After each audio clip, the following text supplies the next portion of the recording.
ഏതൊരു സ്ഥാപനത്തിലെയും newly appointed എംപ്ലോയീസിന് അവർ join ചെയ്ത് ഒരാഴ്ചയ്ക്കകം തന്നെ ഓറിയൻറ്റേഷൻ ട്രെയിനിങ് നൽകിയിരിക്കണം.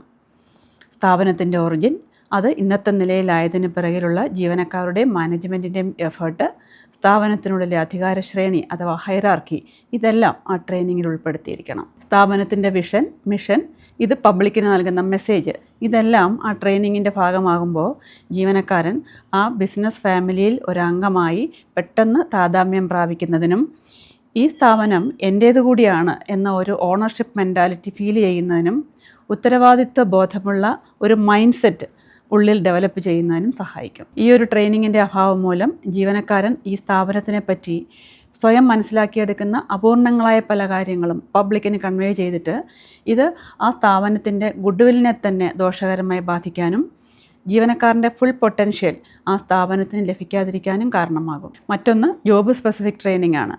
ഇതുവഴി ആ ജീവനക്കാരന് തൻ്റെ ജോലി സംബന്ധമായ കൃത്യമായ അവബോധം ലഭിക്കുന്നു. ജോലിസ്ഥലത്ത് ജീവനക്കാരൻ ദൈനംദിന ജോലികൾ ചെയ്യുന്നതിലൂടെയും പരിചയസമ്പന്നനായ ഉദ്യോഗസ്ഥൻ്റെ വർക്ക് നിരീക്ഷിച്ചും പഠിക്കാവുന്നതാണ്. ചില സ്ഥാപനങ്ങളിൽ പുതുതായി ജോയിൻ ചെയ്യുന്ന ജീവനക്കാർ അവരുടെ തൊഴിലിൽ പ്രാവീണ്യം നേടുന്നതുവരെ സീനിയർ ഉദ്യോഗസ്ഥരെ മെൻറ്റേഴ്സായി നിയോഗിക്കാറുണ്ട്. അതുപോലെ അതാത് തൊഴിൽ മേഖലയിൽ എക്സ്പെർട്സായ ഇൻസ്ട്രക്ടേഴ്സ് വഴിയും അഡീഷണൽ സാങ്കേതിക പരിജ്ഞാനം ആവശ്യമാണെങ്കിൽ ആ മേഖലയിൽ ഹ്രസ്വകാല ട്രെയിനിങ് കോഴ്സുകൾ അറ്റൻഡ് ചെയ്യിച്ചും ട്രെയിനിങ് നൽകാവുന്നതാണ്. Next communication and soft skill training ആണ്. തൻ്റെ ബോസുമായും കൊളീഗ്സുമായും എങ്ങനെ കമ്മ്യൂണിക്കേറ്റ് ചെയ്യണമെന്നും ഒരു ടീമിൽ ഉൾപ്പെട്ട് എങ്ങനെ പ്രവർത്തിക്കണമെന്നും ബെറ്റർ കമ്മ്യൂണിക്കേഷൻ വഴി തൻ്റെ കസ്റ്റമേഴ്സിനെ എങ്ങനെ കൂടെ നിർത്താമെന്നും ജോലിസ്ഥലത്തെ പ്രശ്നങ്ങൾ എങ്ങനെ പരിഹരിക്കാമെന്നും ഉള്ള ട്രെയിനിങ് ലഭിക്കുമ്പോൾ ആ ജീവനക്കാരൻ്റെ ആത്മവിശ്വാസം കൂടാൻ ഇത് കാരണമാകും. ജീവനക്കാരൻ്റെ തൊഴിൽ മേഖലയുടെ പ്രത്യേകത അനുസരിച്ചുള്ള സുരക്ഷാ മുൻകരുതലുകൾ, ഡേറ്റാ സെക്യൂരിറ്റി, നിയമപരമായ കാര്യങ്ങൾ ഇവ ഉൾക്കൊള്ളിച്ചുകൊണ്ടുള്ള കംപ്ലയൻസ് ആൻഡ് സേഫ്റ്റി ട്രെയിനിങ് ആണ് മറ്റൊന്ന്. ജീവനക്കാരന് നൽകിയിരിക്കേണ്ട മറ്റൊരു പ്രധാനപ്പെട്ട ട്രെയിനിങ് ആണ് പ്രൊഡക്റ്റ് ആൻഡ് സർവീസ് ട്രെയിനിങ്.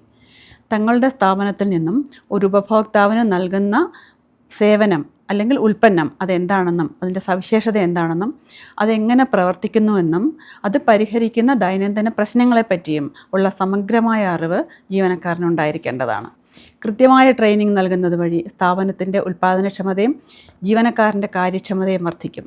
തെറ്റുകളും അപകടങ്ങളും കുറയുമ്പോൾ അത് ഉപഭോക്താവിന് സംതൃപ്തിയേകും. സ്ഥാപനത്തിന് ഭാവിയിലേക്ക് ആവശ്യമായ മാനേജർമാരെയും നേതാക്കളെയും സ്വന്തം ജീവനക്കാരിൽ നിന്ന് തന്നെ കണ്ടെത്താനും ശരിയായ പരിശീലനം സഹായിക്കുന്നു.